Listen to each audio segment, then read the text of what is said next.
வீர அபிமன்யு ஏறி வந்த ரதம் இருக்கிறது. அந்த ரதத்தை சுக்கு 14 உடைத்து எறிகிறது. அப்போது வீர அபிமன்யு எப்படி இருக்கிறார் தெரியுமா? மைந்தத்தின் கலகப்பட்டு அந்த பகுட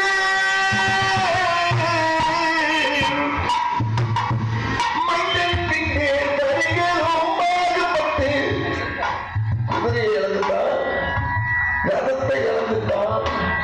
அந்த முக்கோடி வில்லும் முறிந்தது மூறி தேரும். கையில உள்ள வில்லை இழந்துட்டான், ரதத்தை இழந்த அந்த அபிமன்யு, குதிரையை இழந்த அந்த அபிமன்யு, ஜாதியை இழந்த அந்த அபிமன்யு, கையிலே வில்லை இழந்த அந்த அபிமன்யு, நட்புடன் இழப்பை குன்றி நட்புடன் நிலவை குன்றி நின்றவன் நேர்விழிமே நல்ல விதமான கொடுத்து விளைவடையா அபிமன்யன்.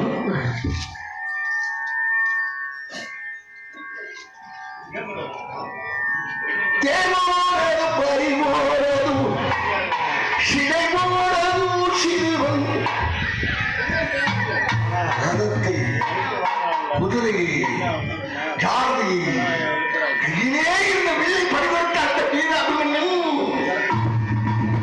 அந்த கொன்ற மாலைக்குள் நின்று வாங்கடா பார்த்து விடுவோம் என்று அந்த உடைந்த சக்கரத்தை எடுத்து வீசுகிறார். அந்த ரதமானது உடைந்து கிடக்கிறது. உடைந்து கிடக்கக்கூடிய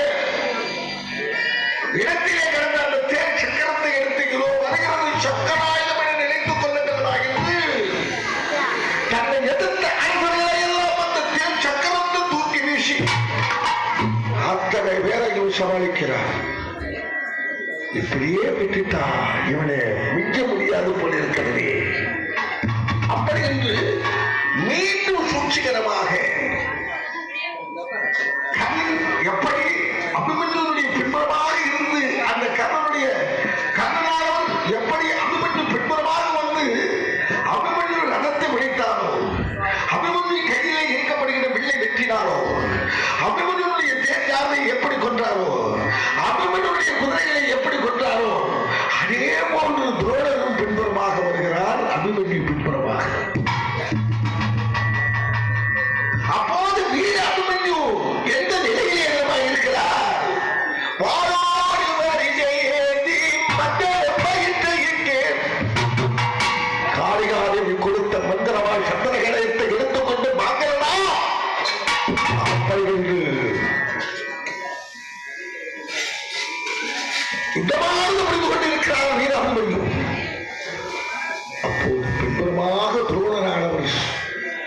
அப்போது பின்புறமாக துரோணரானவர் அபிமன்யு பின்புறமாக சென்று அந்த அபிமன்யு வாளாயுதம் பிடித்த மனதில் இருக்கிறதே அந்த மனதிலைக்கு ஒரு வேலாயுதத்தை எறிந்தார். வேலாயுதமானது புறப்பட்டு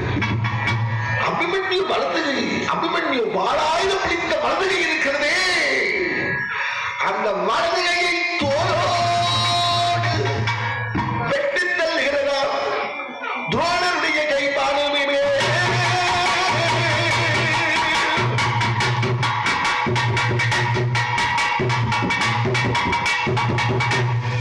பார்த்தார் அபிமன்யு.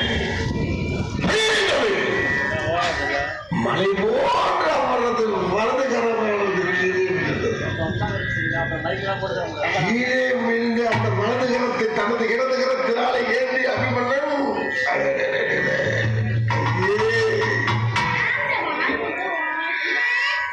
என் அங்கத்தோடு ஒட்டி இருந்த நீ இன்றைய தினம் என்னை விட்டு சென்று விட்டாயோ? வீர அபிமன்யனை பார்த்தோம். வலதுகை கீழே இருக்கிறது. கீழே இருந்த வலதுகையை தனது இடதுகையினாலே ஏந்தி கையே என் அங்கத்தோடு இருந்த நீ என்னை பிரிந்தாயோ? ஏழையா யாரை அடித்தாயோ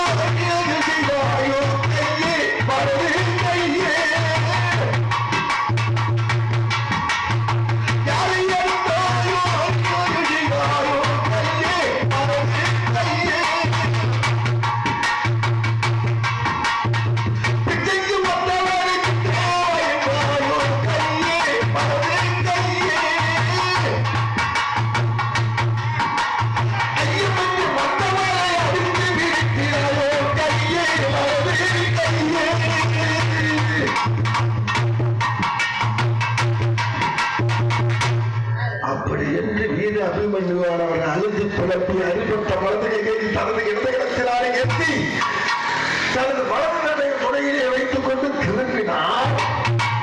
துரோணி இருப்பதை பார்த்து விட்டார். நீ என்ன ஆசிரியர்? நீ பரசுராமருடைய மாணவனா? நீ உன்னுடைய மாணவன் பிள்ளைதானே நான்.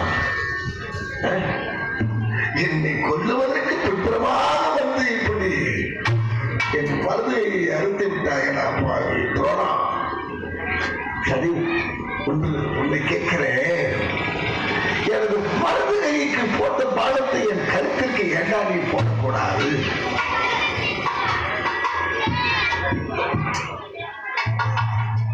என் கைக்கு போட்டிருக்க பாலத்தை என் கருத்திற்கு போட்டிருக்க கூடாதா?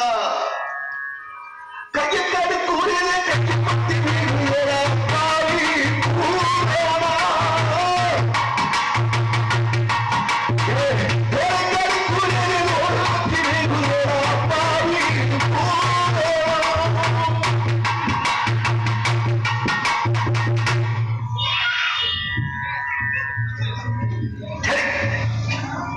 என்னுடைய வலதுகரம் போடுறான், என்ன இடதுகரம் இருக்கிறதா பார்க்கிறேன். அப்படி வீராபிமன்யமானவர் தனது இடதுகரத்தினாலே தண்டாயுதத்தை ஏந்தி போர் புரிகிறார். தண்டாயுதத்தை ஏந்தி போர் புரிகிறார். வலது கையை இழந்த வீர அபிமன்யம் தண்டாயுதத்தை தனது இடதுகரத்தினாலே எடுத்து வீர போர் புரிகிறார். ஒருவரும் அந்த அபிமன்யுவை மிஞ்ச முடியவில்லை.